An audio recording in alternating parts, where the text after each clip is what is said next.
তিনি এই যখন চিন্তা ভাবনা করছেন এমন সময় এবারে হুট করে নয় চাঁদের মতো এই সচিমা যে ঘাটে স্নান করতেন বিষ্ণুপ্রিয়া সেই ঘাটেই স্নান করতেন। এই ঘাটটার নাম কি? সেই ঘাটটার নামই এখন আপনার গিয়ে যেটা স্টেশনের পাশ দিয়ে যে গঙ্গাটা মরে গিয়েছে আমরা বারকোনাঘাটে স্নান করতে হবে। বারকোনাঘাট যাই হোক মানে এই কাছাকাছি বারকোনা বলতে বাবলারি কাছাকাছি ঘাট সেখানে বিষ্ণুপ্রিয়াও স্নান করতে যেতেন সচিমাও স্নান করতে যেতেন বৃষ্টি ফার্মার পরে ওই পর্যন্ত নয় কাজেই সেইখানে তারপরে দেখে শুনে ব্যবস্থা নেই তারপরে নেওয়া হবে কাজেই বিষ্ণুপ্রিয়া যদি ভিটার নিয়ারেস্ট কোনো প্লেসে সেখানে পুরা গঙ্গা আর যেহেতু মনোরান্নাথের ওইটা ভিটা আমার নিজের ধারণা হয় যে কাছে দাঁড়িয়েছিল ওরা তো মানে সামনে বাস করতেন না যে সামনে ভিন্ন হয়ে বলে একটা গ্রাম সেটা ওইসব নিয়েই হলো। এইটাই অনুমান অনুমান সাবিক অনুমান স্যার ওনারা প্রত্যক্ষ প্রমাণ নিয়ে চলবেন না নব্বই আলোচনা করে আপনারা কি আমাদের বঙ্গবীর জনসভাটা করে যান? দর্শন করে দিয়েছে। আমরা গিয়েছিলাম কালকে, ওখানে গিয়েছিলাম এবং আজকে আবার যাব। ওখানে কিছু যদি আপনার কথা বলবেন সেটা একটু ক্লাস মতো হচ্ছে, এটা কি কোনো না সম্ভবত ওটা প্রাইভেট টিউশন, প্রাইভেট কিন্তু উনি বললেন যে ওখানে মধুমঙ্গল মানে ওখানে ওই ভদ্রলোক যিনি পড়াচ্ছিলেন তিনি বললেন যে যিনি এখানে থাকেন আপনারা তার সঙ্গে কথা বলতে পারেন একটু, মানে ওই কলেজের ইতিহাস এবং 3 দিন পড়ায়। লোকজন চলাফেরা করা মানে শুধু সাপেরই হচ্ছে, তো সাপের বড় বড় সাপ আছে, মানুষ না থাকলেই থাকবে আর ভেঙে চুরে পড়ছে ইটের ইয়ের মধ্যে, ফলে চলাফেরা সেটা একটু ইয়ে থাকে ঘরের মধ্যে আছে। হ্যাঁ বালক সাধু হ্যাঁ অবস্থায় বসে আছেন আর বড় বড় গৌর সাপ তার গায়ে জড়িয়ে রয়েছে। বালক সাধু মানে আমাদের এখানকার জগন্নাথ হ্যাঁ হ্যাঁ হ্যাঁ ওই বালক সাধু গৌর সাপ গায়ে জড়িয়ে রয়েছে। সব ভক্ত গিয়ে আমি ভয় পান না, বলছেন না অনন্ত তো এবার আমাকে তিন করি বাবা গায়ে সব গৌর সাপ জড়িয়ে থাকে। আমি তো সেই গোবর্ধনের গুহার মধ্যে থাকতেন। তিন করি বাবা আসলে গিয়েছেন এসব যেতে গেলে করে একদিন সময় করে আসতে হবে। আমাদের এই সমসাময়িক নবদ্বীপ মহাপুরুষ ওনার সাথে নৈয়াই তাহলে তুমি সেই প্রকৃতি যা কিছু সবই হচ্ছে ব্রহ্মময় বাবা, প্রকৃতি শুরু নয়, সব কিছু ব্রহ্ম, অন্য যার প্রকৃতি শুরু নয় পরমা প্রকৃতি পরমা। ঠিক হচ্ছে। তাহলে হ্যাঁ এটা তো বটেই, কিন্তু সেই পরমা প্রকৃতি যেমন ধরুন বিজ্ঞানের মুশকিলটা হচ্ছে যে পরমা প্রকৃতির কনসেপ্টটাই বিজ্ঞানে ঢুকতে পারবে না, কারণ আমি বিজ্ঞানে যখনই কিছু করব আমাকে গণিতের সাহায্য নিয়ে করতে হবে। সবচেয়ে মুশকিল এইখানে, যেমন ধরুন এই দেশেতে বিজ্ঞান এলো কিসের হাত ধরে, মোটামুটি যে আঘাতে মোটামুটি সারা পৃথিবী পাল্টে গেল, সেটা হচ্ছে রেলগাড়ি, এবং তার সূত্রপাত হচ্ছে তাপগতি তত্ত্ব। তাপগতি তত্ত্ব যখন তৈরি হচ্ছে, এবং সে কাহিনী খুব মজার, তার বেশিরভাগ টাকাটাই গেছে পলাশির যুদ্ধের পরে। পলাশির যুদ্ধে যদি লুট না হতো, সিরাজদৌল্লার খাজানা যদি ওই টাকাটা লুট না হতো, তাহলে হয়তো ওই শিল্প বিপ্লবটা লন্ডনে হতোই না, কারণ তার জন্য টাকার দরকার ছিল। ভারতের টাকাটা কিন্তু ওরা বিজ্ঞান নিয়ে অনেক গবেষণা করে। আমি কয়েকটা নিবেদন করছি শব্দ বিজ্ঞান সম্বন্ধে। শব্দ বিজ্ঞান বলতে আমরা যেটা বুঝি সেটা আবার শব্দ ব্রহ্ম বা শব্দ নিয়ে ভারতীয় শাস্ত্রে কিন্তু সঙ্গীত হ্যাঁ রচনা করতে পারেন না না, মানে বিজ্ঞানের ধরুন নিউরো সায়েন্স কিন্তু অন্য। আমি একদম ফিজিক্যাল সায়েন্সের কথা বলছি। ফিজিক্যাল সায়েন্সের বিবেচ্য বা তার অধিকারের মধ্যে পড়ে না মানুষের এর ভেতরটাতে কি হচ্ছে বলে। এর ভেতরটাতে কি হচ্ছে আমি চোখ দিয়ে দেখলাম, আমার চোখের স্নায়ুতে একটা যেটা এলো সেটাকে আমরা বলি তরঙ্গ।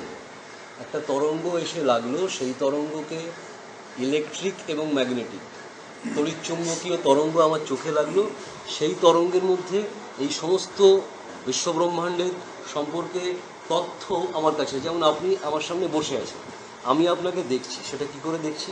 বিজ্ঞানের মতে যে এই যে আলোটা আসছে, এসে আপনার ওপর পড়ছে, পড়ে তার প্রতিফলিত হয়ে আমার চোখে এসে ধরা দিচ্ছে। তারপরেতে যা হচ্ছে ভেতরে আমি জানি না, বিজ্ঞান জানে না।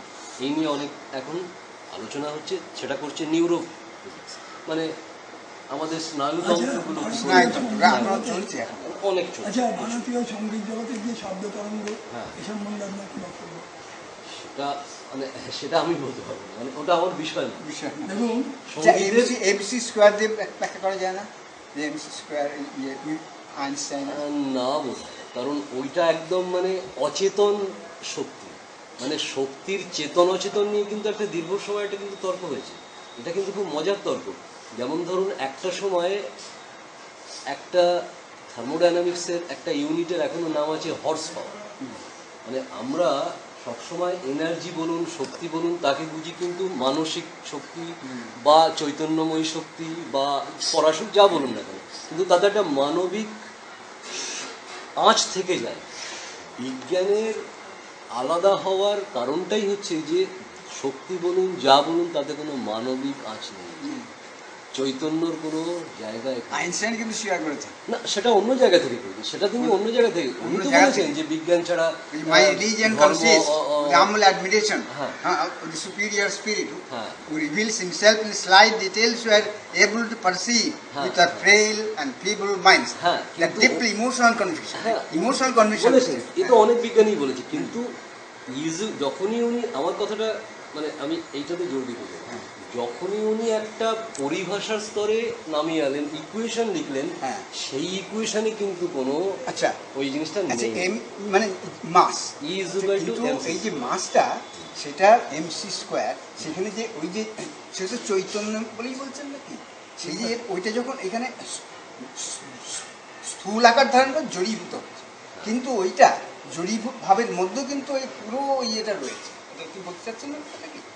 চৈতন্য সত্তা এবং সব কিছু, এটাকে যদি আমরা বিরাট ইয়েতে দেখি, তাহলে পার্সপেক্টিভে, তাহলে কিন্তু ওইটার মধ্যেই চৈতন্য রয়েছে। এটা হ্যাঁ, সেটা বলার জায়গা নিশ্চয়ই হয়তো থাকবে, কিন্তু সেটা বিজ্ঞানের সীমানার থেকে বের। আমার কথা হচ্ছে এইটা, মানে আমি যদি সীমানা ভাগ করে নিই, মানে সীমানা ভাগ করার একটা জায়গা করতেই হয়। যেমন ধরুন বিজ্ঞান হয়েছে এমন কিছু সম্পর্ককে নিয়ে যেগুলোর আমি সরাসরি মেপে বলতে পারি যেটা কত। যেমন ধরুন দিককাল নিয়ে তো দার্শনিকরাও গবেষণা করছে, অনেক কথা, দিককাল ইত্যাদি। কিন্তু বিজ্ঞান তখনই বিজ্ঞান হলো যে দিককালকে আমি মাপছি। আচ্ছা, বিজ্ঞান বলতে আপনি কি বলতে চাইছেন? একদম ভৌত বিজ্ঞান। আমি যেহেতু আমি বায়োলজির কথা বলছি না, প্রথমে আমি দাঁড়ান, neuroscience- আপনাকে একটুখানি দয়া করে ব্যাখ্যা করতে হবে। হ্যাঁ হ্যাঁ বলুন। জ্ঞান এবং বিজ্ঞান, হ্যাঁ, এই দুয়ের মধ্যে পার্থক্য কি? না, এখানে কিন্তু সমস্যাটা হবে যে আপনি যে বিজ্ঞানের কথা, যেটা আমাদের প্রথমে দাঁড়ান, শাস্ত্রীয়, আপনাকে কয়েকটা আমার জিজ্ঞাসা আছে। হ্যাঁ। প্রথমত জ্ঞান বলতে বা কি বুঝতে চাইছেন, আর বিজ্ঞান বলতে কি বুঝতে চাইছেন, হ্যাঁ। আর বিশেষ জ্ঞান, এটা দয়া করে বুঝিয়ে দিন। হ্যাঁ বিজ্ঞান আমি বলছি, আমি যেটুকু মানে আমার বলার অধিকার, বিজ্ঞান কোনো বিশেষ জ্ঞান বা কোনো সামান্য জ্ঞানের তফাৎ করে না। মানে আপনারা বলছেন বিজ্ঞান, হ্যাঁ, না আমি পারিভাষিক বা বুৎপত্তিগত অর্থে কথা, এই এক্ষুনি আপনি বলছেন পারিভাষিক। না না, পরিভাষা মানে হচ্ছে উচ্চারণ করেছেন। গণিতের পরিভাষা। মানে আমি যখনই বিজ্ঞানটা করছি, সেটা তখনই একটা আমাকে গাণিতিক কাঠামোর মধ্যে এনে বলতে হচ্ছে আচ্ছা, এইটা। গণিত বলতে আপনারা যে গণিতটা বলেন, এটাই কি গণিতের শেষ কথা? না না না, একদম না, আর একদম না। ভারতবর্ষের যে গণিতটা ছিল, একদম না। সেটা সম্বন্ধে আপনারা আলোচনা করছেন না কেন? হ্যাঁ, ভারতবর্ষের গণিত তো আপনার অ্যাস্ট্রোনমিতে আলোচনা হয়েছে, এবং সেটা নিয়েও এখন খুব বড়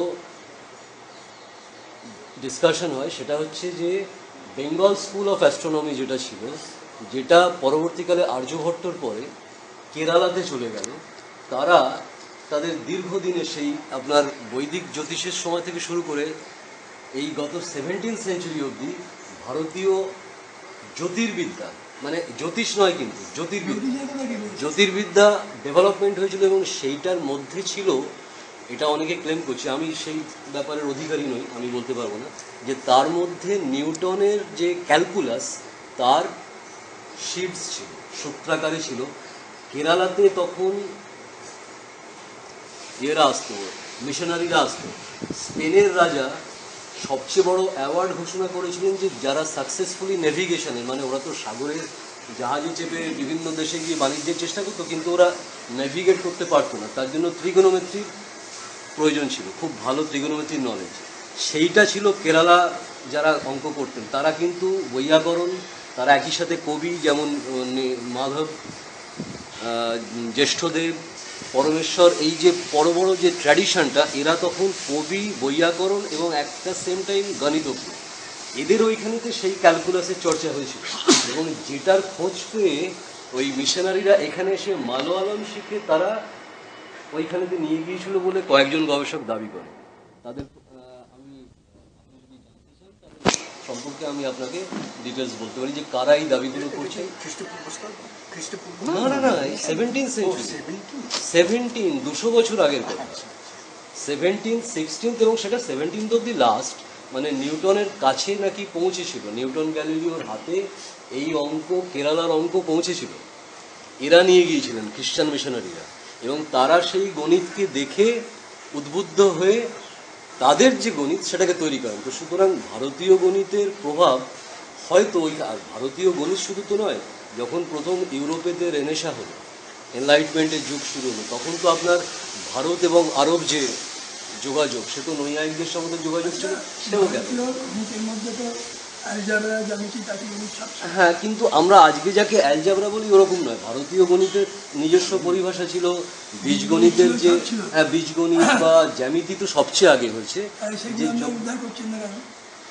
মানে করছেন, অনেকেই করছেন, আমি না করি, আমি একলা করছেন, অনেকেই করছেন। ভারতীয় গণিত নিয়ে সম্ভবত আমার ধারণা সবচেয়ে বেশি কাজ এখন হচ্ছে ভারতীয় গণিত নিয়ে। লীলাবতী।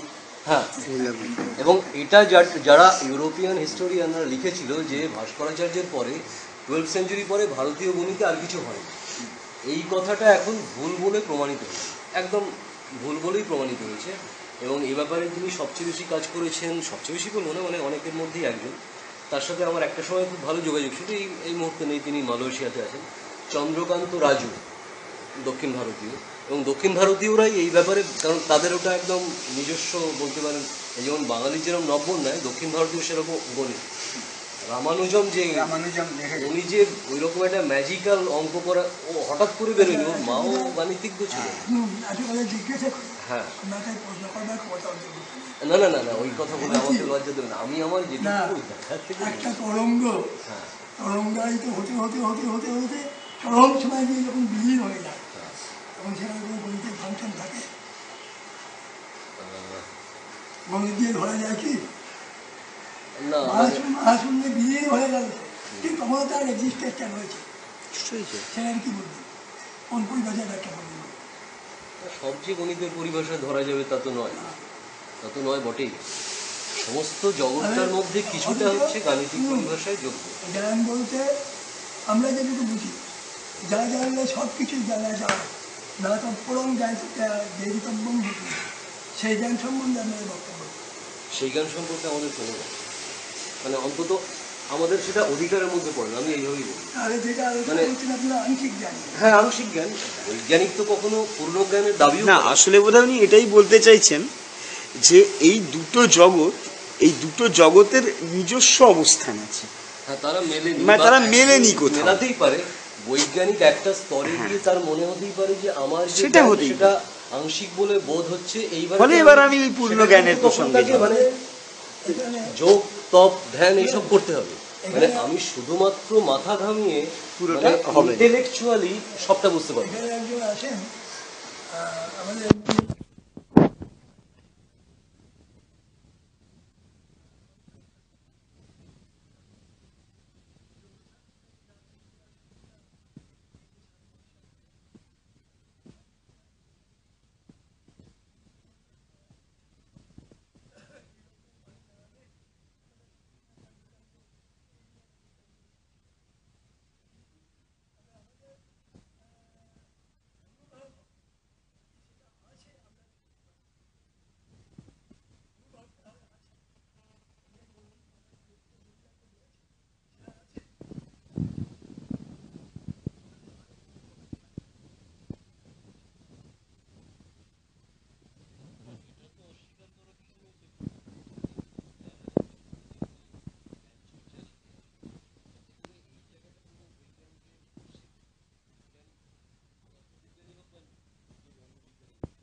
সে তার নিচের একটা ছোট্ট ঘরে বসে জানলা খুলে দেয়। বিজ্ঞানী হচ্ছে তাই একটা দুটো ঘরে তার যাতায়াত।